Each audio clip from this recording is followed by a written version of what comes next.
Once again welcome back to KC's classes. KC's ക്ലാസ്സസിന്റെ മറ്റൊരു എപ്പിസോഡിലേക്ക് എല്ലാവർക്കും സ്വാഗതം. This is Kiran CS.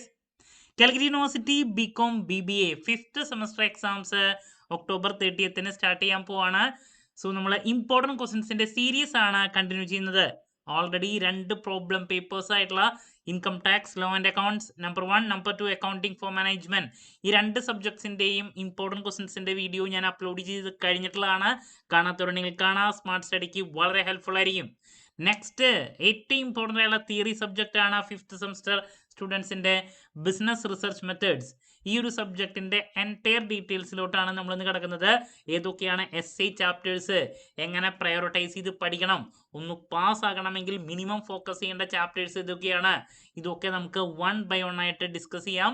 വീഡിയോയിലോട്ട് പോണേക്കാൾ മുമ്പ് പറയാനുള്ളത്, നമ്മുടെ സ്ഥാപനം കാലിക്കറ്റ് യൂണിവേഴ്സിറ്റി BCom BBA എല്ലാ സെമസ്റ്ററിലെയും ക്ലാസ്സസ് പ്രൊവൈഡ് ചെയ്യുന്നുണ്ട്. നമ്മുടെ ആപ്പിലൂടെയാണ് ക്ലാസ്സസ് അവൈലബിൾ ആവുക. റെക്കോർഡ് ക്ലാസ്സസ് ഉള്ളത് കൊണ്ട് തന്നെ എപ്പോൾ വേണമെങ്കിലും പഠിച്ച് ഡൗട്ട് ഉള്ളത് ചോദിക്കാനുള്ള അവസരം ഉണ്ടെന്നുള്ളതാണ്. ഇതുവരെയുള്ള നമ്മുടെ റിസൾട്ട്സ് ഒക്കെ സൂപ്പർ റിസൾട്ട്സ് ആണ് കേട്ടോ. സോ നമ്മുടെ ക്ലാസ്സിൽ ജോയിൻ ചെയ്ത് പഠിച്ച് നല്ല മാർക്ക് മേടിക്കാൻ താല്പര്യമുള്ള സ്റ്റുഡൻസിന് ഡിസ്ക്രിപ്ഷൻ ബോക്സിലുള്ള എൻ്റെ വാട്സപ്പ് നമ്പറിൽ കോൺടാക്ട് ചെയ്യാം, ക്ലാസ്സസ് ആക്സസ് ചെയ്യാം. നമ്മുടെ പ്രത്യേകത എന്ന് പറയുന്നത് കുറച്ച് സമയം കൊണ്ട് തന്നെ എൻറ്റയർ സബ്ജക്റ്റ് നല്ല രീതിയിൽ പഠിപ്പിച്ച് അവസാനിപ്പിക്കുക എന്നുള്ളതാണ്. ഓക്കെ, സോ നമുക്ക് എന്തെങ്കിലും വീഡിയോയിലോട്ട് കിടക്കാം. അപ്പം നമ്മുടെ സബ്ജക്റ്റ് ഇതാണ്, ബിസിനസ് റിസർച്ച് മെത്തേഡ്സ്. അപ്പോൾ ഇത് പഠിക്കാൻ കുറച്ചും കൂടി നല്ല ബുക്ക് എന്ന് പറയുന്നത് കാലിക്കറ്റ് യൂണിവേഴ്സിറ്റി കോപ്പറേറ്റീവ് സൊസൈറ്റിയുടെ ടെക്സ്റ്റ് ബുക്കാണ്. ഞാനിപ്പോൾ ഇമ്പോർട്ടൻറ്റ് ക്വസ്റ്റ്യൻസ് സ്റ്റഡി മെറ്റീരിയൽ വെച്ചിട്ട് എക്സ്പ്ലെയിൻ ചെയ്യണമെന്ന് മാത്രം. അപ്പോൾ ഇതിലുള്ള ടോപ്പിക്കുകൾ നിങ്ങൾക്ക് കോപ്പറേറ്റീവ് സൊസൈറ്റിയുടെ ടെക്സ്റ്റ് ബുക്കിൽ നിന്ന് എടുത്ത് പഠിക്കുക കേട്ടോ. 5 ചാപ്റ്റേഴ്സ് ആയിട്ട് നമുക്ക് കാണാൻ സാധിക്കും, 5 മൊഡ്യൂളുകളെ. അപ്പോൾ ചാപ്റ്റർ ഡീറ്റെയിൽസിലോട്ട് പോകുമ്പോൾ എനിക്ക് പറയാനുള്ളത്, ഫസ്റ്റ് ചാപ്റ്റർ എന്ന് പറയുന്നത് റിസർച്ചിൻ്റെ ബേസിക്സ് ആണ് വരുന്നത്. സെക്കൻഡ് ചാപ്റ്റർ റിസർച്ച് ഡിസൈനെ പറ്റിയുള്ള കാര്യങ്ങളാണ്. തേർഡ് ചാപ്റ്റർ വരുന്നത് primary data collection, secondary data, അതുപോലെ തന്നെ പ്രോബിലിറ്റി, നോൺ അതിനെ പറ്റിയുള്ള മെത്തേഡ്സ്. പിന്നെ ഡാറ്റ പ്രോസസ്സിംഗ് ആണ് മൊഡ്യൂൾ നമ്പർ 4. മൊഡ്യൂൾ നമ്പർ 5 എന്ന് പറയുന്നത് റിസർച്ച് റിപ്പോർട്ടാണ്. അപ്പോൾ എങ്ങനെ ഇതിനെ പ്രയോറിറ്റൈസ് ചെയ്ത് പഠിക്കണം, ലാസ്റ്റ് മൊമെന്റിൽ പഠിക്കുന്ന കുട്ടികൾ മിനിമം ഫോക്കസ് ചെയ്യേണ്ട ഏരിയാസ് ഏതൊക്കെയാണ് കുട്ടികൾക്ക് ആദ്യം അറിയേണ്ടതാണ്. അപ്പോൾ നിങ്ങളുടെ പറയാനുള്ളത്, നിങ്ങൾ പഠിക്കുമ്പോൾ മിനിമം പഠിച്ച് അവസാനിപ്പിക്കേണ്ട ഏരിയാസ് എന്ന് പറയുന്നത് ചാപ്റ്റർ നമ്പർ 1ഉം ചാപ്റ്റർ നമ്പർ 5ഉമാണ്. ഈ 2 മൊഡ്യൂൾസിലോട്ട് നിങ്ങൾ ആദ്യം കടക്കുക. ഞാനിതിൻ്റെ സിലബസിൻ്റെ ഏരിയാസ് ഒന്ന് കാണിക്കുകയാണെങ്കിൽ ഇതാണ് വരുന്നത്. ഈ 2 മൊഡ്യൂളിൻ്റെ പ്രത്യേകത എന്ന് പറയുന്നത്, ഇപ്പോൾ ഫസ്റ്റ് മൊഡ്യൂള് റിസർച്ചിൻ്റെ ബേസിക്സ് ആണ്. ഇതിൽ നിന്ന് ഒരുപാട് ചോദ്യങ്ങൾ വരും. 2 മാർക്കിൻ്റെ ചോദ്യങ്ങൾ മിനിമം ഒരു 3 മുതൽ 4 എണ്ണം വരെ, 5 മാർക്കിൻ്റെ ഒരു 2 എണ്ണം, അതുപോലെ തന്നെ 10 മാർക്കിൻ്റെ essay. എന്ന് പറഞ്ഞാൽ ഏകദേശം ഒരു 30 മാർക്ക്, 30-35 ഇടയ്ക്ക് മാർക്ക്, മിനിമം 30 മാർക്സ് നമുക്ക് എക്സ്പെക്ട് ചെയ്യാൻ സാധിക്കുന്ന ഒരു മൊഡ്യൂളാണ് മൊഡ്യൂൾ നമ്പർ 1. ഉള്ളത് മുഴുവൻ ചോദ്യമായിട്ട് വരാറുള്ളതാണ്, മാറി മാറി. അത് മാത്രമല്ല കുറച്ചും കൂടി ഈസിയാണ് ഇതിലത്തെ ചോദ്യങ്ങൾ എന്ന് പറയണത്. എസ്പെഷ്യലി അതിൽ പിക്ക് ചെയ്ത് പഠിക്കേണ്ട കാര്യങ്ങൾ ഞാൻ പറഞ്ഞുതരാം. അപ്പോൾ ഫസ്റ്റ് മൊഡ്യൂളിലോട്ട് നിങ്ങൾ നന്നായിട്ട് ഫോക്കസ് ചെയ്യണം. അതിനുശേഷം നിങ്ങൾ പഠിക്കേണ്ടത് മൊഡ്യൂൾ നമ്പർ 5 ആണ്. ഇതിൻ്റെ പ്രത്യേകത എന്ന് പറയുന്നത് ചെറിയ മൊഡ്യൂളാണ്, ഉള്ളതൊക്കെ എക്സാമിന് വരും. ഇതിൽ നിന്നൊരു essay കമ്പൽസറി ആയിട്ട് വരുന്നതാണ്. 2 മാർക്സിൻ്റെ ഒരു 2 ചോദ്യങ്ങൾ വരാറുണ്ട്, 4 മാർക്ക്, അങ്ങനെ 5 മാർക്കിൻ്റെ ചിലപ്പോൾ ഒരെണ്ണം വന്നാലായി. അപ്പോൾ മിനിമം ഒരു 14 മുതൽ 19 മാർക്ക് വരെ നമുക്ക് എക്സ്പെക്ട് ചെയ്യാൻ സാധിക്കുന്നൊരു മൊഡ്യൂളാണ് മൊഡ്യൂൾ നമ്പർ 5. അപ്പോൾ ഫസ്റ്റ് മൊഡ്യൂളും 5th മൊഡ്യൂളും പഠിച്ചു കഴിഞ്ഞാൽ തന്നെ നിങ്ങൾക്ക് പാസ് മാർക്കിനേക്കാൾ കൂടുതൽ എന്ന് വെച്ചിട്ടുണ്ടെങ്കിൽ 60% അടുത്ത് മാർക്ക് സ്കോർ ചെയ്യാൻ സാധിക്കുന്നുള്ളതാണ്. ഇതിൻ്റെ പ്രത്യേകത എന്ന് പറയുന്നത് ഈ 2 മൊഡ്യൂളിലും പഠിക്കുന്നതൊക്കെ എക്സാമിന് വരും. ബാക്കിയുള്ള മൊഡ്യൂൾസിൻ്റെ ഏരിയയിലോട്ട് പോകുമ്പോഴുള്ള പ്രത്യേകത, കുറേ പഠിച്ചു കഴിഞ്ഞാലാണ് അതിലെ ചില ടോപ്പിക്കുകൾ എക്സാമിന് വരാം. അപ്പോൾ നമ്മൾ കൂടുതൽ ടൈം അവിടെ സ്പെൻഡ് ചെയ്യേണ്ടതായിട്ട് വരും. പിന്നെ നിങ്ങൾക്ക് 2 essay എന്ന് പറയുമ്പോൾ മൊഡ്യൂൾ നമ്പർ 1ൽ നിന്നും മൊഡ്യൂൾ നമ്പർ 5ൽ നിന്നും എന്തായാലും ലഭിക്കും. ഒരു essay ഫസ്റ്റ് മൊഡ്യൂളിൽ നിന്ന് ഇടും, ലാസ്റ്റ് മൊഡ്യൂളിൽ നിന്ന് ഒരു essay ഇടും. 4 essayയിൽ 2 എണ്ണം എഴുതിയാൽ മതി. അപ്പോൾ 4 essay ഉള്ളത് കൊണ്ട് തന്നെ 5 മൊഡ്യൂളിൽ 4 മൊഡ്യൂളിൽ നിന്ന് essay ഇടും. അതിൽ ഏറ്റവും കംഫർട്ടബിൾ ആയിട്ടുള്ളതും നല്ല രീതിയിൽ സ്കോർ ചെയ്യാൻ സാധിക്കുന്നതുമായിട്ടുള്ള essay ചോദ്യങ്ങൾ മൊഡ്യൂൾ നമ്പർ 1ൽ ബേസിക്സിൽ നിന്നും മൊഡ്യൂൾ നമ്പർ 5ൽ റിസർച്ച് റിപ്പോർട്ട് അതിൻ്റെ കണ്ടൻസ്, ലേ ഔട്ട്, അങ്ങനത്തെ ഒരു എസ്. ഈ രണ്ടെണ്ണമാണ് മിക്കതും വരാറ്. അപ്പോൾ നിങ്ങൾക്ക് ഈസി ആയിട്ട് 2 എസ് അതിൽ നിന്ന് കിട്ടും. പിന്നെ ഈ പറയുന്ന 2 മാർക്സിൻ്റെ ഒരു മിനിമം ഒരു 4 ഫസ്റ്റ് ചാപ്റ്ററിൽ നിന്ന് കിട്ടും. അതുപോലെ തന്നെ മിനിമം ഒരു 2 ലാസ്റ്റ് ചാപ്റ്ററിൽ നിന്ന് കിട്ടും. ഒരു 5-6 അങ്ങനെ 5 മാർക്കിൻ്റെ മിനിമം 2 ഫസ്റ്റ് മൊഡ്യൂളിൽ നിന്നുണ്ടായിരിക്കും, 1 ഈ പറയുന്ന 5th മൊഡ്യൂളിൽ നിന്നുണ്ടായിരിക്കും. 10-15 മാർക്ക് അങ്ങനെ. അപ്പം അതുകൊണ്ടാണ് ഞാൻ പറഞ്ഞത് ലാസ്റ്റ് മൊമെന്റിൽ പഠിക്കുന്ന കുട്ടികൾ ഫസ്റ്റ് പഠിക്കുക, പിന്നെ 5th പഠിക്കുക. അത് നിങ്ങൾ പ്രയോറിറ്റൈസ് ചെയ്യുമ്പോഴും ഫസ്റ്റിന് ശേഷം 5th പഠിക്കുക. പിന്നെ 5th പഠിച്ചതിന് ശേഷം നിങ്ങൾ മൊഡ്യൂൾ നമ്പർ 3 കിടക്കുക. മൊഡ്യൂൾ നമ്പർ 3യുടെ പ്രത്യേകത ഈസി ടോപ്പിക്സ് ഉണ്ട്, ലെങ്തി ആണെങ്കിലും. അതിൽ പ്രൈമറി ഡാറ്റ, സെക്കൻഡറി ഡാറ്റ, അതിൽ ഒബ്സർവേഷനെ പറ്റിയുള്ള കാര്യങ്ങൾ, ക്വസ്റ്റനെയർ, പിന്നെ ഷെഡ്യൂൾ, അതിനെ പറ്റിയുള്ള കാര്യങ്ങൾ, പ്രോബിലിറ്റി, നോൺ പ്രോബിലിറ്റി, ഇങ്ങനത്തെ സ്കെയിലിംഗ് ടെക്നിക്സ് ഒക്കെ പിന്നെ ഉണ്ട് മറ്റുള്ള ഏരിയയിലാണ്. അപ്പോൾ അതൊക്കെ ഉണ്ട്. അപ്പോൾ ഇങ്ങനെ ഇതിൽ നിന്ന് ഒരുപാട് ചോദ്യങ്ങൾ, ഒരു മെസ്സേജ് ഉണ്ടായിരിക്കും. ബട്ട് ഈ പറയുന്ന ചാപ്റ്റർ കുറച്ച് ലെങ്തി ആണെങ്കിലും ഇതിൽ നിന്നും ചോദ്യങ്ങൾ കൂടുതൽ വരുന്നതാണ്. ഓക്കെ, അപ്പോൾ മൊഡ്യൂൾ നമ്പർ 5 കഴിഞ്ഞാൽ പിന്നെ നിങ്ങൾ 3 പഠിക്കുക. പിന്നെ മൊഡ്യൂൾ നമ്പർ 2 കിടക്കുക. ഇതൊക്കെ കുറേ നോക്കിയാലാണ് കുറച്ച് മെഷർമെൻറ്റ് ഓഫ് സ്കെയിൽ സെക്കൻഡ് മൊഡ്യൂളിലാണ്. അപ്പോൾ അതിനുശേഷം മൊഡ്യൂൾ നമ്പർ 2 പഠിക്കുക. ലാസ്റ്റ് മാത്രം മൊഡ്യൂൾ നമ്പർ 4 കിടക്കുക.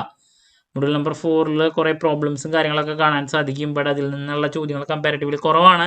ചില ചോദ്യങ്ങളാണ് റിപ്പീറ്റ് ആയിട്ട് കണ്ടുവരാറുള്ളത്. 2 മാർക്സിൻ്റെ ഒരു 2-3 വരാറുണ്ട്.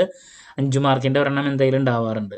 ഓക്കെ, അപ്പോൾ ഇങ്ങനെ 4 എസ്സേ വരാറുള്ളത് first module, second module, third module, 5th module എന്നാണ് കൂടുതൽ. ചില സമയത്ത് മാത്രം ഡാറ്റ പ്രോസസ്സിങ്ങിനെ പറ്റിയിട്ട് എഴുതാനും അതിൻ്റെ സ്റ്റേജസ് എന്ന് പറഞ്ഞിട്ട് മൊഡ്യൂൾ നമ്പർ 4 നിന്ന് വരാറുണ്ട്. മെജോറിറ്റി ബാക്കിയുള്ള മൊഡ്യൂളിൽ നിന്നാണ്. 2 എഴുതിയാൽ മതി എന്നതുകൊണ്ട് തന്നെ ഫസ്റ്റ് ആൻഡ് 5th കൂടുതൽ ഫോക്കസ് ചെയ്യുക. അപ്പോൾ പ്രയോറിറ്റൈസ് ചെയ്യേണ്ടത് ഇങ്ങനെയാണ്. ഓക്കെ, അപ്പോൾ ചാപ്റ്റർ വൈസ് ഡീറ്റെയിൽസിലോട്ട് പോകുന്നതിനേക്കാൾ മുമ്പ് ഞാൻ ആദ്യം ഇത് പറഞ്ഞു തന്നു എന്ന് മാത്രം. ഇനി നമുക്ക് ചാപ്റ്റർ വൈസ് ഡീറ്റെയിൽസിലോട്ട് കിടക്കാം. സോ ഇതിലാദ്യം റിസർച്ച് എന്താന്നുള്ളത് 2 മാർക്കിൻ്റെ ചോദ്യത്തിൽ എല്ലാ പ്രാവശ്യം വരുന്നതാണ്. എന്താണ് റിസർച്ച്? നിർബന്ധമായും പഠിച്ചു വയ്ക്കുക.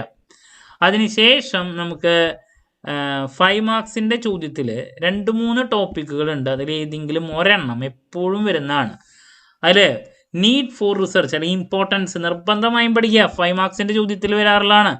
അത് പ്രസൻറ്റേഷൻ സ്റ്റഡി മെറ്റീരിയലിനേക്കാളും നല്ലത് കാലിക്കറ്റ് യൂണിവേഴ്സിറ്റി കോപ്പറേറ്റീവ് സൊസൈറ്റിയുടെ ആണെന്ന് ഞാൻ പറഞ്ഞു. അതുപോലെ തന്നെ 5 മാർക്കിൻ്റെ ചോദ്യം ഒബ്ജക്റ്റീവ്സ് അല്ലെങ്കിൽ എയിംസ് ഓഫ് റിസർച്ച്. ഇതിലേതെങ്കിലും ഒരെണ്ണമാണ് വരാം, മാറി മാറി വരുന്ന. അതുകൊണ്ട് സ്കിപ്പ് ചെയ്യാൻ സാധിക്കില്ല. ക്രൈറ്റീരിയ നോക്കാം. പിന്നെ ലിമിറ്റേഷൻസ്, അതും ഇതിനകം മുമ്പുള്ള പേപ്പറിൽ വന്നിട്ടുള്ളതാണ്. അപ്പോൾ ഒബ്ജക്റ്റീവ്സ് അല്ലെങ്കിൽ എയിംസ്, ഇമ്പോർട്ടൻസ്, ലിമിറ്റേഷൻസ്, ഇതിലേതെങ്കിലും ഒരെണ്ണം നമ്മൾ 5 മാർക്കിൻ്റെ ചോദ്യത്തിൽ 3 ടോപ്പിക്സ് പറഞ്ഞില്ലേ, അതിലേതെങ്കിലും ഒരെണ്ണം 5 മാർക്കിൽ പ്രതീക്ഷിക്കുന്നുണ്ട്. ഇനി നെക്സ്റ്റ് റിസർച്ച് എന്താണ്? അതിൻ്റെ പ്രോസസ്സ്, എസ്സേക്ക് നമ്മൾ പ്രതീക്ഷിക്കുന്ന ഒരു ടോപ്പിക്കാണ്. അല്ലെങ്കിൽ റിസർച്ചിൻ്റെ സ്റ്റെപ്സ്, പ്രോസസ്സ് എന്ന് പറയണത് കഴിഞ്ഞ വർഷത്തെ പേപ്പറിൽ നടന്നു, കഴിഞ്ഞ മുമ്പത്തെ വർഷത്തെ പേപ്പറിൽ നടന്നു. റിസർച്ച് എന്താണ്? ഇതിൻ്റെ സ്റ്റെപ്സ് അല്ലെങ്കിൽ പ്രോസസ്സ്. ഓക്കെ, ഈ റിസർച്ചിൻ്റെ പ്രോസസ്സിൽ പറയുന്ന അല്ലെങ്കിൽ സ്റ്റെപ്സിൽ പറയുന്ന കാര്യങ്ങളാണ് നമുക്ക് ഈ സബ്ജക്റ്റിൽ മുഴുവനായിട്ട് പഠിക്കാനുള്ളത്. അതിൻ്റെ ഉള്ളിലുള്ള ഓരോ പോയിന്റ്സും സെപ്പറേറ്റ് ചാപ്റ്ററുകളിൽ നമുക്ക് പഠിക്കാനുണ്ട്. അപ്പോൾ റിസർച്ച് എന്താണ്? അതിൻ്റെ സ്റ്റെപ്സ് അല്ലെങ്കിൽ പ്രോസസ്സ് എസ്സേ ടോപ്പിക്കാണ്. ദെൻ അതിൻ്റെ ഉള്ളിലുള്ള പല കാര്യങ്ങളും 2 മാർക്കിൻ്റെ ചോദ്യമായിട്ട് പ്രതീക്ഷിക്കാം. ഇപ്പോൾ റിസർച്ച് പ്രോബ്ലം എന്താണ്? 2 മാർക്സിൻ്റെ ചോദ്യത്തിൽ എക്സ്പെക്ട് ചെയ്യാം. അതുപോലെ തന്നെ ലിറ്ററേച്ചർ സർവേ അല്ലെങ്കിൽ നമുക്ക് റിവ്യൂ ഓഫ് ലിറ്ററേച്ചർ എന്ന് പറഞ്ഞിട്ട് അതിൻ്റെ നീഡ് എന്താണെന്നുള്ളത് സെപ്പറേറ്റ് 5 മാർക്കിൻ്റെ ചോദ്യത്തിൽ വരാറുള്ളതാണ്. അപ്പോൾ ഈ റിസർച്ചിൻ്റെ പ്രോസസ്സ് പഠിച്ചു കഴിഞ്ഞാൽ അതിൻ്റെ ഉള്ളിലുള്ള പല ടോപ്പിക്കുകളും നമുക്ക് പല കണ്ടൻസും 2 മാർക്കിലും 5 മാർക്കിലും സെപ്പറേറ്റും പ്രതീക്ഷിക്കാം. ഇപ്പോൾ റിവ്യൂ ഓഫ് ലിറ്ററേച്ചർ, അതുപോലെ തന്നെ ഹൈപ്പോത്തസിസ് എന്താണെന്ന് ഉള്ള ചോദ്യം, ഹൈപ്പോത്തസിസിനെ പറ്റിയുള്ള കാര്യങ്ങൾ സെപ്പറേറ്റ് ചാപ്റ്ററുകളിൽ നമുക്ക് നോക്കാനുണ്ടെങ്കിലും ഇവിടെ അത് പഠിച്ചു കഴിഞ്ഞാൽ പിന്നെ അത് ഈസിയായി. ഇതിനെയാണ് വീണ്ടും നമുക്ക് നോക്കാനുള്ള. പിന്നെ റിസർച്ച് ഡിസൈൻ ആണ്, അത് നമുക്ക് സെക്കൻഡ് മൊഡ്യൂളിൽ പഠിക്കാനുള്ളതാണ്. അപ്പോൾ ഇതൊക്കെ എന്താണെന്നുള്ളത് ഇവിടെ പഠിച്ചു വയ്ക്കാം. Collecting data, primary, secondary, analysis, ഇതൊക്കെ ഇനി വരും ചാപ്റ്ററുകളുണ്ട്. ഹൈപ്പോത്തസിസ് ടെസ്റ്റിങ്ങിനെ പറ്റിയുള്ള കാര്യങ്ങൾ.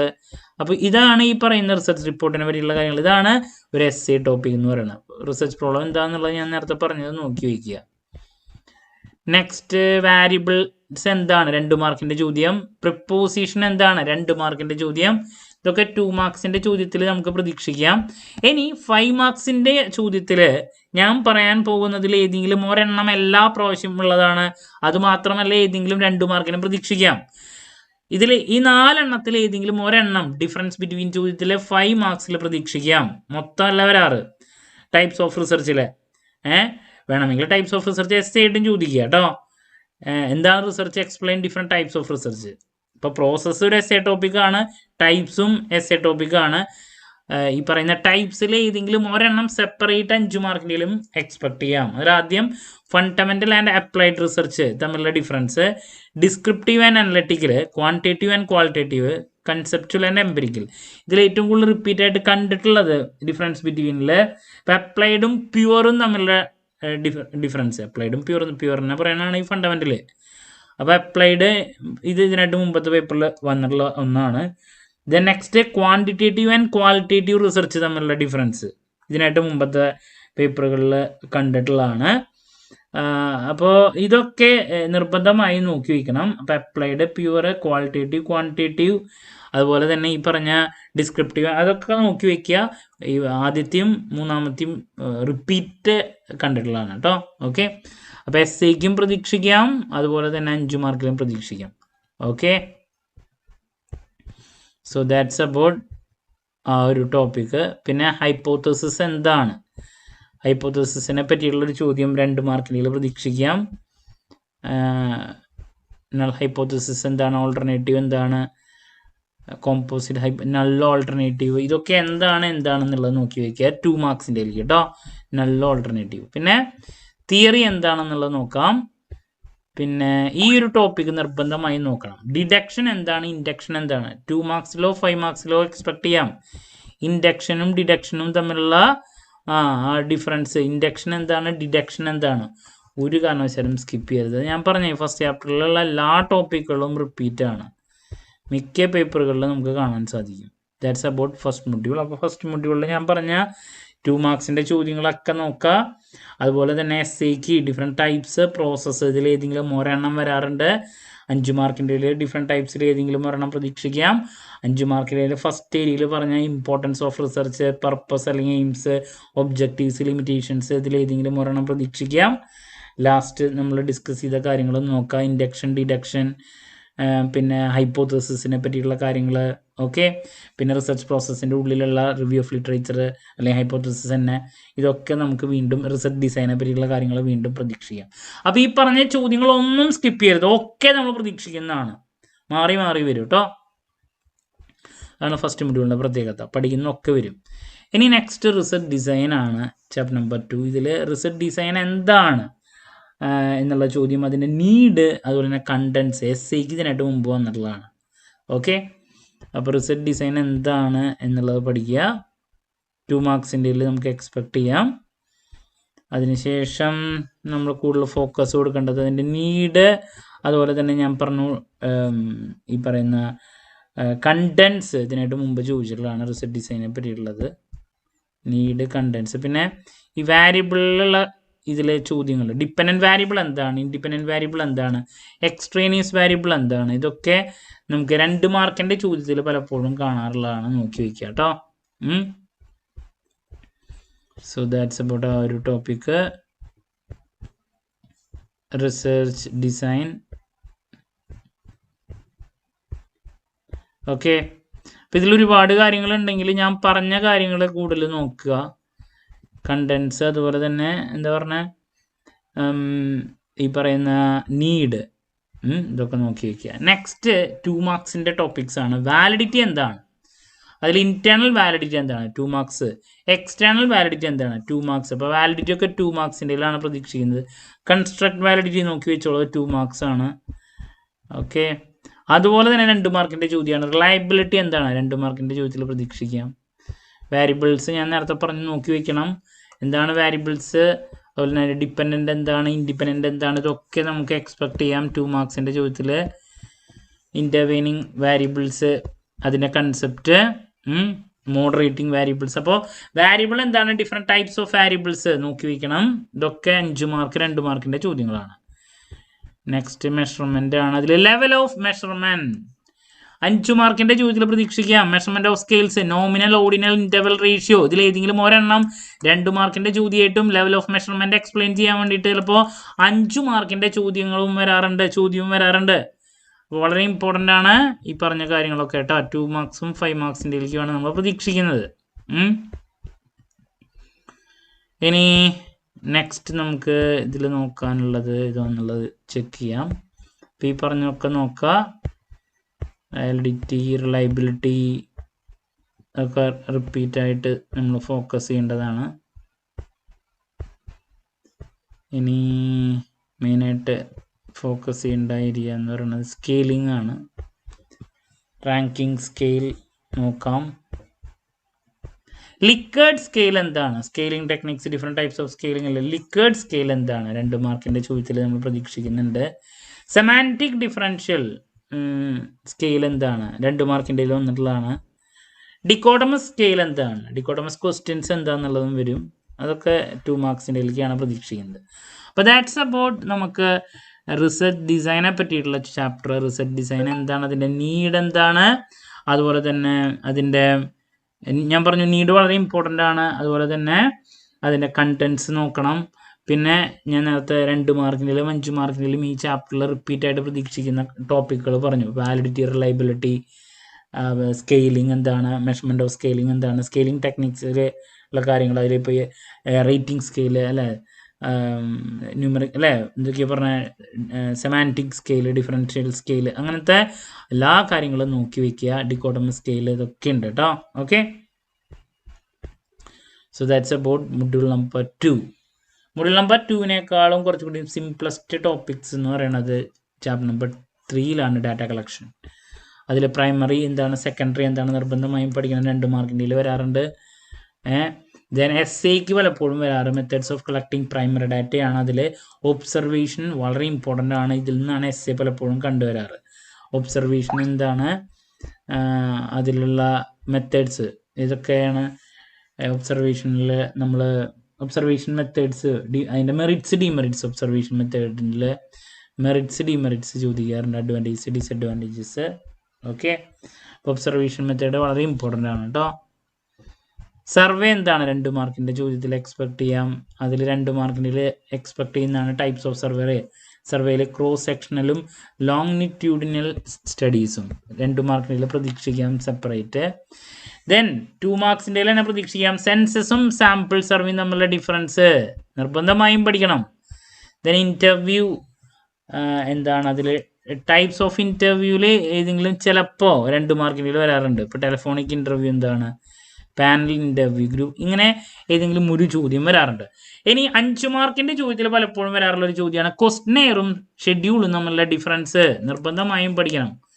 ക്വസ്റ്റ്നെയർ എന്താണെന്നുള്ളത് നോക്കാം. അതുപോലെ തന്നെ ക്വസ്റ്റ്നെയറും ഈ പറയുന്ന ഷെഡ്യൂളും തമ്മിലുള്ള ഡിഫറൻസ് 5 മാർക്കിൻ്റെ റിപ്പീറ്റ് ആണ്. പിന്നെ പലതരത്തിലുള്ള ക്വസ്റ്റ്യൻസിൽ ഏതെങ്കിലും ഒരെണ്ണം 2 മാർക്കിൻ്റെ വരാറുണ്ട്. ക്ലോസ് എൻഡഡ് എന്താണ്, ഓപ്പൺ എൻഡഡ് എന്താണ്, ഡിക്കോട്ടമസ് ക്വസ്റ്റ്യൻസ് എന്താണ്, ഇതൊക്കെ 2 മാർക്സിൻ്റെ നമുക്ക് എക്സ്പെക്റ്റ് ചെയ്യാം. ഷെഡ്യൂള്, അതുപോലെ തന്നെ ഷെഡ്യൂൾ എന്താണെന്ന് സെപ്പറേറ്റ് നോക്കാം. ക്വസ്റ്റ്നെയറും ഷെഡ്യൂളും നമ്മളെ ഡിഫറൻസ് നോക്കാം. പിന്നെ ഇനി സെക്കൻഡറി ഡാറ്റയാണ്. എന്താണ് സെക്കൻഡറി ഡാറ്റ നോക്കി വയ്ക്കാൻ, അതിൻ്റെ സോഴ്സസ് ഈസിയാണ്. പ്രൈമറി, സെക്കൻഡറി നമ്മളെ ഡിഫറൻസ്. പിന്നെ ഇനി 2 മാർക്സിൻ്റെ പ്രതീക്ഷിക്കാൻ സാധിക്കുന്നതാണ് സാമ്പിളിംഗ് ഡിസൈൻ എന്താണ്. 2 മാർക്സിലേക്ക് നോക്കുക. പോപ്പുലേഷൻ എന്താണ്, 2 മാർക്കിൻ്റെ ചോദ്യം. ഇതൊക്കെ 2 മാർക്സ് ചോദ്യങ്ങളാണ്. സാമ്പിളിംഗ് യൂണിറ്റ് നോക്കണം, 2 മാർക്സ് ചോദ്യം. മാറി മാറി വരും. Sampling unit, source list, size of sample, 2 marks ചോദ്യം. ഇതൊക്കെ 2 മാർക്കിൻ്റെ മാറി മാറി വരുന്നതാണ്. ഈ പ്രിൻസിപ്പിൾസ്, സ്റ്റാറ്റിസ്റ്റിക്കൽ റെഗുലാരിറ്റി, ഇനീഷ്യ ഓഫ് ലാർജ് നമ്പേഴ്സ് ഉണ്ട്. ഇനി എസ്സേ ടോപ്പിക്കും അതുമാത്രമല്ല ഏതെങ്കിലും ഒരെണ്ണം അതിനുള്ളിലുള്ളത് സെപ്പറേറ്റ് 2 മാർക്കും 5 മാർക്കൊക്കെ ആയിട്ട് പ്രതീക്ഷിക്കുന്നതാണ്. Probability and non probability sampling techniques നിർബന്ധമായും പഠിക്കുക കേട്ടോ. എസ്സേക്കും പ്രതീക്ഷിക്കാം എന്താണ് sampling, explain the methods of sampling. അതിൽ probability and non probability sampling methods ഉണ്ട്. അപ്പോൾ ഇതിൽ ഉള്ളിലുള്ള പല മെത്തേഡ്സും 2 മാർക്കിന് സെപ്പറേറ്റ് ചോദ്യങ്ങൾ എക്സ്പെക്ട് ചെയ്യുന്നുണ്ട്. അതല്ലാണ്ട് എസ്സേക്കും ഇപ്പോൾ സിമ്പിൾ റാൻഡം സാമ്പിളിംഗ് എന്താണ് 2 mark, question and systematic sampling, stratified sampling, cluster sampling, multi stage sampling. Okay, ഇതൊക്കെ നമുക്ക് 2 മാർക്കിൻ്റെ സെപ്പറേറ്റും പ്രതീക്ഷിക്കാം, എസ്സേക്കും എക്സ്പെക്ട് ചെയ്യാം. പിന്നെ നോൺ പ്രോബിലിറ്റിയിൽ convenient sampling, purposive, accidental, quarter sampling, snowball sampling repeat ആണ് 2 മാർക്സിൻ്റെ കേട്ടോ. സ്നോ ബോൾ ഒരുപാട് പേപ്പറിൽ വന്നിട്ടുള്ളതാണ്. അപ്പോൾ ഇങ്ങനെ സാമ്പിളിംഗ് എന്താണ്, ഡിഫറെൻറ്റ് മെത്തേഡ്സ് ഓഫ് സാമ്പിളിംഗ്, അത് നിർബന്ധമായും പഠിക്കണം. അതിലേതെങ്കിലും ഒരെണ്ണം 2 മാർക്കിൻ്റെയും പ്രതീക്ഷിക്കാം. ഓക്കെ, ഇനി സാമ്പിൾ സൈസ് 2 മാർക്സ് ചോദ്യം നോക്കിക്കോളൂ. അഗെയിൻ 2 മാർക്സ് ചോദ്യമാണ്. സാമ്പിളിംഗ് എറർ എന്താണ്, നോൺ സാമ്പിളിംഗ് എറർ എന്താണ്, ഇതിൽ ഏതെങ്കിലും ഒരെണ്ണം നമുക്ക് എക്സ്പെക്ട് ചെയ്യാം. Sampling error, non sampling error കേട്ടോ, സാമ്പിളിംഗ്, നോൺ സാമ്പിളിംഗ്. അപ്പോൾ ഇതാണ് ചാപ്റ്റർ നമ്പർ 3. അപ്പോൾ അതിൽ മെയിനായിട്ട് ഡാറ്റ കളക്ഷൻ, പ്രൈമറി സെക്കൻഡറി, പ്രൈമറിയിലെ ഒബ്സർവേഷന് കൂടുതൽ ഇമ്പോർട്ടൻസ് കൊടുക്കുക, ക്വസ്റ്റ്യർ, അതുപോലെ ഷെഡ്യൂൾ തമ്മിലുള്ള ഡിഫറൻസ് നോക്കി വയ്ക്കുക, ബാക്കിയുള്ള കാര്യങ്ങൾ ഞാൻ പറഞ്ഞു നോക്കുക. പിന്നെ sampling, different methods of sampling, അത് നിർബന്ധമായും നോക്കുക. So that's about module number 3, chapter number 3. ഇനി ചാപ്റ്റർ നമ്പർ 4 ആണ് ഡാറ്റ പ്രോസസ്സിങ്. ഞാൻ പറഞ്ഞു ഇതിൽ നിന്ന് ചില സമയത്താണ് ചോദ്യങ്ങൾ വരാറ്. ഒരു പ്രാവശ്യം ചോദിച്ചിട്ടുണ്ട് ഡാറ്റ പ്രോസസ്സിങ് എന്താണ്, അതിൻ്റെ കോമ്പോണൻസ് എക്സ്പ്ലെയിൻ ചെയ്യാൻ വേണ്ടിയിട്ട് ഒരു essay. Okay, components, data processing, അതിൻ്റെ സ്റ്റേജസ് ആണുള്ള, എഡിറ്റിംഗ് എന്താണ്, അതുപോലെ തന്നെ കോഡിങ് എന്താണ്, ഇതൊക്കെ 2 മാർക്കിന് നമുക്ക് സെപ്പറേറ്റ് പ്രതീക്ഷിക്കാം. ക്ലാസിഫിക്കേഷൻ എന്താണ്, എഡിറ്റിംഗ്, കോഡിങ്, ഇതൊക്കെ 2 മാർക്സ് ചോദ്യങ്ങളാണ്. പിന്നെ ഇതിൽ നിന്നൊരു എസ്സേ വരുന്നുണ്ടെങ്കിൽ വരാം. ഇപ്പോൾ ടാബുലേഷൻ എന്താണ് നോക്കണം. എസ്സേ ഞാൻ പറഞ്ഞു ഒരു പ്രാവശ്യം വന്നിട്ടുണ്ട്, ഡാറ്റ പ്രോസസ്സിങ്ങിൻ്റെ കോമ്പോണൻറ്റ്സ് എക്സ്പ്ലെയിൻ ചെയ്യാൻ വേണ്ടിയിട്ടുള്ള ഒന്ന്. അപ്പോൾ പിന്നെ വാലിഡിറ്റി, അതൊക്കെ നമ്മൾ ഇതിനായിട്ട് മുമ്പ് പറഞ്ഞാണ്, റിലയബിലിറ്റി, വാലിഡിറ്റീനൊക്കെ പറ്റിയിട്ട്. പിന്നെ ഇതിൻ്റെയൊക്കെ പ്രോബ്ലംസും കാര്യങ്ങളാണ് വരുന്നത്, അതങ്ങനെ എക്സാമിന് കാണാറില്ല, നമ്മൾ പ്രതീക്ഷിക്കുന്നില്ല. അപ്പോൾ ബേസിക് കാര്യങ്ങളാണ് നിങ്ങൾ മെയിനായിട്ട് ഫോളോ ചെയ്യേണ്ടത്. ഈ പ്രോബ്ലംസോ അതിൻ്റെ കാര്യങ്ങളൊന്നും അങ്ങനെ കണ്ടിട്ടില്ല. ഇപ്പോൾ അനാലിസിസ് ഓഫ് ഡാറ്റയാണ് ലാസ്റ്റ്. അപ്പോൾ എന്താണ് അനാലിസിസ് ഓഫ് ഡാറ്റ നോക്കുക. അതിനുശേഷം ഈ പറയുന്ന ടൈപ്സ് ഓഫ് അനാലിസിസിൽ താഴെ പറയുന്നതിൽ ഏതെങ്കിലും ഒരെണ്ണം 2 മാർക്കിൽ, ഡിസ്ക്രിപ്റ്റീവ് അനാലിസിസ് എന്താണ്, bivariate analysis, multivariate analysis, multiple regression, multiple discriminant analysis, multivariate analysis, ഇതൊക്കെ നമുക്ക് 2 മാർക്കിൻ്റെ സെപ്പറേറ്റ് എക്സ്പെക്ട് ചെയ്യാം. അപ്പോൾ അനാലിസിസ് ഓഫ് ഡാറ്റ നോക്കാം. ഫാക്ടർ അനാലിസിസ് 2 മാർക്കിൻ്റെ ചോദ്യം. അപ്പോൾ 2 മാർക്സിൻ്റെയിലേക്കോ അതല്ലെങ്കിൽ 5 മാർക്കിൻ്റെയിലേക്കോ നമുക്ക് പ്രതീക്ഷിക്കാൻ സാധിക്കുന്ന ഒരു ടോപ്പിക്കാണ് കേട്ടോ അത്. അതല്ലാണ്ട് ഇതിൻ്റെ ഇൻഫറൻഷ്യൽ അനാലിസിസ് നോക്കാം, ക്ലസ്റ്റർ നോക്കാം. പിന്നെ ഇതിന് ശേഷം ഇതിൻ്റെ പ്രോബ്ലംസ് ഉണ്ട്, അതൊന്നും നമ്മൾ പ്രതീക്ഷിക്കുന്നില്ല എക്സാമിന്. ഓക്കെ, നിങ്ങൾക്ക് ടൈം ഉണ്ടെങ്കിൽ അവസാനം വല്ലതും നോക്കിയാൽ മതി, നമ്മൾ എക്സ്പെക്ട് ചെയ്യുന്നില്ല. സ്റ്റാറ്റിസ്റ്റിക്സ്, അതിലുള്ള മീഡിയം മോഡോ പ്രോബ്ലംസും കാര്യങ്ങളൊക്കെയാണ് നെക്സ്റ്റ് കാണാൻ സാധിക്കുന്നത്, അതൊന്നുമില്ല. ലെവൽ ഓഫ് സിഗ്നിഫിക്കൻസ് നോക്കിക്കോളൂ. Type 1 error, type 2 error, hypothesis, അതിൽ നൾ, ഓൾട്ടർനേറ്റീവ്, അതൊക്കെ നോക്കി വെച്ചോളൂ. Parametric test, non parametric test, ഇതൊക്കെ നോക്കി വയ്ക്കാം. ഓക്കെ, ഇതൊക്കെ 2 മാർക്കിൻ്റെ പ്രതീക്ഷിക്കാൻ സാധിക്കുന്നതാണ്. അതൊക്കെ പ്രോബ്ലം ടോപ്പിക്ക് നമ്മൾ ക്യൂട്ടിയിൽ പഠിച്ചതിൻ്റെ തിയറിയാണ് ഇവിടെ നോക്കാനുള്ളത്. കൈ സ്ക്വയർ നോക്കാം എന്താണെന്നുള്ളത്.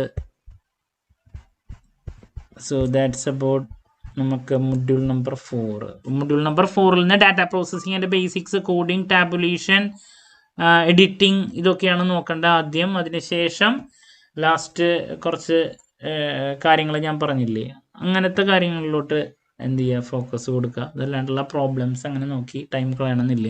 Type 1 error, type 2 error, hypothesis, അതൊക്കെ നോക്കാം കേട്ടോ. അപ്പോൾ മൊഡ്യൂൾ നമ്പർ 4 അവസാനം പഠിച്ചാൽ മതി. പിന്നെ അനാലിസിസ് ഓഫ് ഡാറ്റയുടെ കാര്യം ഞാൻ പറഞ്ഞു.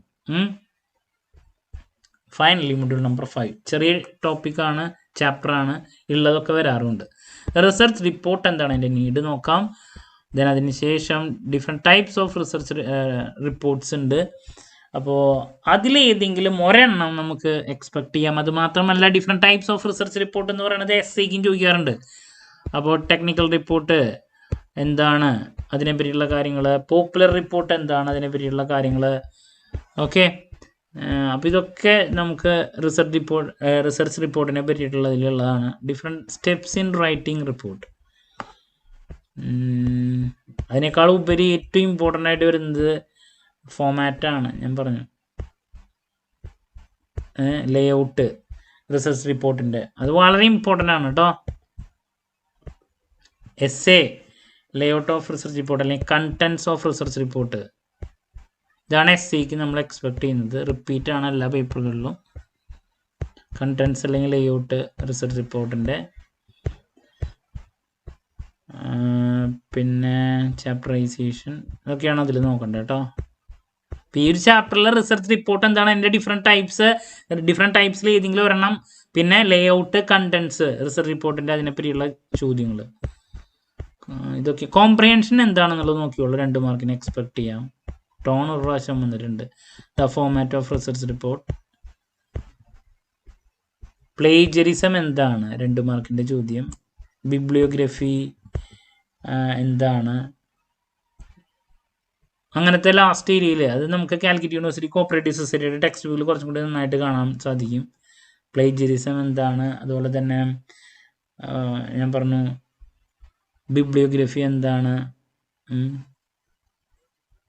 അപ്പൻഡിക്സ് എന്താണ്, റെഫറൻസസ്, ഇങ്ങനത്തെ കാര്യങ്ങളൊക്കെ ഒന്ന് നോക്കി വെച്ചോളൂ. സെപ്പറേറ്റും എക്സ്പെക്ട് ചെയ്യാം. അപ്പോൾ that's about business research methods സബ്ജക്റ്റിൻ്റെ കാര്യങ്ങൾ പറയാനുള്ള. അപ്പോൾ ലാസ്റ്റ് മൊമെൻറ്റിൽ പഠിക്കുന്ന ആൾക്കാരാണെങ്കിലും പഠിക്കുന്ന സമയത്ത്, എല്ലാതും പഠിക്കുന്ന കുട്ടികളാണെങ്കിലും പഠിക്കുമ്പോൾ ഫസ്റ്റ് മൊഡ്യൂൾ ബേസിക്സിനായിട്ട് പഠിക്കുക, 5th പഠിക്കുക, അതിനുശേഷം അതിനുശേഷം 3rd, 2nd, 1st, ഈ ഓർഡറിൽ പഠിക്കാൻ ശ്രമിക്കുക. ഈ 2 മൊഡ്യൂൾ നോക്കിയാൽ തന്നെ 60% ആയി. ബാക്കിയുള്ളതിലോട്ട് വരുമ്പോൾ 70-75 എത്താം. Then next last 1st, 5th, 3rd, 2nd, 4th last നോക്കാം. ഓക്കെ, 2nd, 3rd അല്ലെങ്കിൽ ലാസ്റ്റ് പിടിക്കൊക്കെ എത്തുമ്പോഴേക്കും നമുക്ക് 90-95% അടുത്തേക്ക് സ്കോർ ചെയ്യാൻ സാധിക്കും, എല്ലാം നോക്കിയിട്ടുണ്ടെങ്കിൽ. അപ്പോൾ ഇതാണ് BRMനെ പറ്റിയിട്ട് പറയാനുള്ളത്. നല്ല രീതിയിൽ സ്കോർ ചെയ്യാൻ സാധിക്കുന്ന ഒരു സബ്ജക്റ്റാണ് കേട്ടോ. ഓക്കെ, അപ്പോൾ എന്ത് ഡൗട്ട് ഉണ്ടെങ്കിലും കമൻറ്റ് ചെയ്യാനുള്ള മറുപടി ഞാൻ വീഡിയോസിലൂടെ നൽകുന്നതായിരിക്കും.